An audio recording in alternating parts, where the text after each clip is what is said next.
Tout en bas, au ras du sol, côtoyant les rigoles et le caniveau, le peuple, autrement dit les masses laborieuses qui sont nous, avec leur lot d'emmerdes quotidiens et qui croient encore à l'illusion de la démocratie et à la mascarade de l'élection.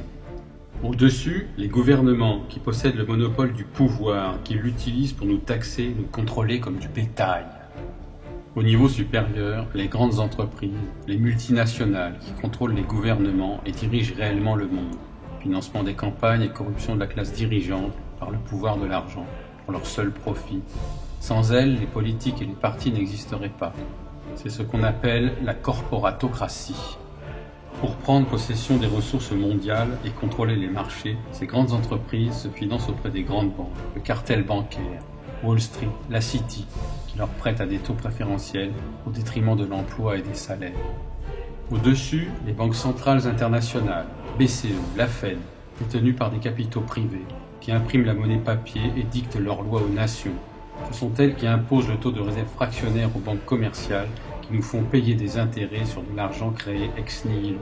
La BCE est totalement indépendante et a pour seule mission de réguler l'inflation. Et l'inflation se paye en chômage. Au-dessus encore, à un niveau international, les banques centrales utilisent le FMI et la Banque mondiale pour créer plus d'argent et exploiter les ressources des pays auxquels elles prêtent, les conduisant à la faillite et à l'anéantissement, au nom de l'équilibre monétaire international. Sous prétexte de les sauver, elles imposent leurs lois, les lois du marché, pour le profit d'une petite élite sans scrupules, au détriment des peuples qu'elles saignent à blanc, avec le soutien des politiques et des médias subordonnés. À l'avant-dernier niveau, la Banque centrale des banques centrales, la BRI, la Banque des règlements internationaux, créée par les Rothschild, qui contrôle toutes les banques centrales internationales. Au dernier niveau, tout en haut, juste sous l'œil qui domine le monde, une petite élite oligarchique réduite aux seules familles des Rothschild, cartel bancaire, et des Rockefeller, complexe militaro-industriel, assises sur leur bon gros tas d'or et qui regardent sombrer les peuples dans une extrême pauvreté en se tapotant le bas du ventre avec la satisfaction du devoir accompli. Ils poussent des cris de félicité et de suffisance en tirant sur leurs bretelles.